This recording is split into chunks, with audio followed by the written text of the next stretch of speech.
Hello అండి. Welcome to all. ఈరోజు మన రెసిపీ వచ్చేసి గోధుమ పిండితో చిప్స్ అండి. ఒకసారి ఇలా చేసి పెట్టండి. పిల్లలు చాలా ఇష్టంగా తింటారు. అండ్ క్విక్‌గా కూడా అయిపోతాయి.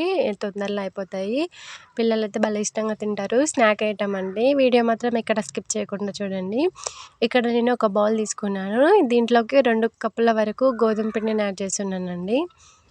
ఇప్పుడు దీంట్లోకి మనకు టేస్ట్‌కి తగ్గట్టు సాల్ట్‌ని యాడ్ చేసుకుందాము. కొంచెం ఆయిల్‌ని యాడ్ చేస్తున్నానండి.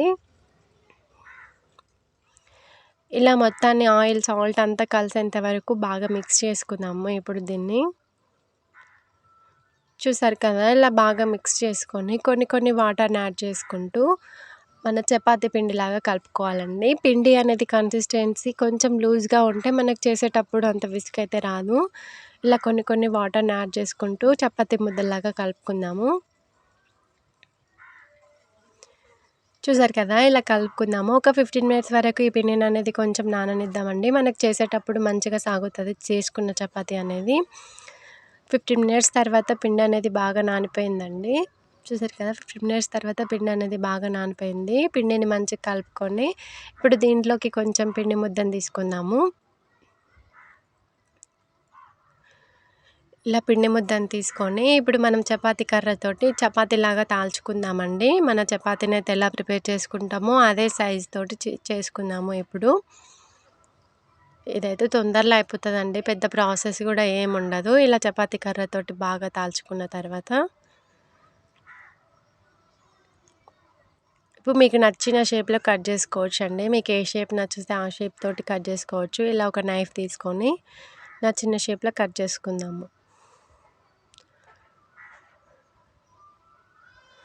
మీకు ఇట్లా రెక్టాంగిల్ అంటే రెక్టాంగిల్, డైమండ్ షేప్ అంటే ఏ షేప్‌లోనైనా కట్ చేసుకోవచ్చండి. As your like. నేను ఈ విధంగా కట్ చేస్తున్నాను. చూసారు కదా! ఇలా అన్నిటిని ఇలానే చేసుకుందాము. మిగతా పిండిని కూడా ఇలానే తీసుకుందాము. చూసారు కదా! ఇలా ఈ సైజులో తీసుకున్నాను. ఇప్పుడు స్టవ్ ఆన్ చేసుకొని కళాయి పెట్టుకుందామండి. దీంట్లోకి డీప్ ఫ్రై సరిపడా ఆయిల్ వేసుకుందాము. ఇప్పుడు మీరు స్వీట్ తోటైనా చేసుకోవచ్చు అంటే ఒకవేళ రెసిపీ కావాలంటే కామెంట్ చేయండి. చేసి చూపిస్తాను. మీరు కామెంట్ ఎప్పుడైతే చేసిస్తారో అప్పుడు డిఫరెంట్ టైప్స్ ఆఫ్ రెసిపీస్ అయితే ప్రిపేర్ చేశానండి. మీకు ఏమేమి రెసిపీస్ కావాలో కామెంట్ చేయడం మాత్రం మర్చిపోకండి. చూసారు కదా! ఇలా 1 బై 1 యాడ్ చేసుకుంటూ మొత్తం అన్నీ తిప్పుకుంటూ మంట అనేది మీడియం ఫ్లేమ్‌లో ఉండాలండి. లేకపోతే మాడిపోతాయన్నమాట. అంత టేస్ట్ అయితే బాగోదు. మంట మీడియం ఫ్లేమ్‌లో పెట్టుకొని ఇలా మంచిగా టర్న్ చేసుకుంటూ దగ్గరుండి కాల్చుకోవాలండి. మంచి బ్రౌన్ కలర్ గోల్డెన్ కలర్ వచ్చే వరకు మంచిగా కాల్చుకుందాము. చూసారు కదా! ఇలా అన్నిటిని వచ్చిన తర్వాత ఇప్పుడు వీటిని పక్కన పెట్టేసుకుందాము. మిగతా వాటిని కూడా ఇలానే ప్రిపేర్ చేసుకుందామండి. మంచి కలర్ వచ్చింది కదా! ఇప్పుడు ఒక బౌల్‌లోకి ట్రాన్స్‌ఫర్ చేసుకుందాము వీటిని. ఇవైతే కరకరలాడుతూ చాలా బావుంటాయండి. ఇప్పుడు వీటిని ఒక బౌల్‌లోకి ట్రాన్స్‌ఫర్ చేసుకొని చూసారు కదా! ఇలా అన్నిటిని ప్రిపేర్ చేసుకొని బౌల్‌లోకి ట్రాన్స్‌ఫర్ చేసుకున్నాను. ఇప్పుడు దీంట్లోకి మీకు స్పైసీగా ఎలానైనా తినొచ్చు. కొంచెం స్పైసీనెస్ కావాలంటే కొంచెం కారం, కొంచెం సాల్ట్ యాడ్ చేసుకోవచ్చు. ఇంకా స్పైసీ కావాలంటే కొంచెం పెప్పర్ పౌడర్ కూడా యాడ్ చేసుకోవచ్చండి. ఇక్కడ పిల్లలు తినరు కాబట్టి నేను కొంచెం కారం, కొంచెం సాల్ట్ యాడ్ చేసుకొని ఇలా మొత్తం అన్నిటిని కలిసేంత వరకు కొంచెం ఇట్లా టర్న్ చేసుకుందాము.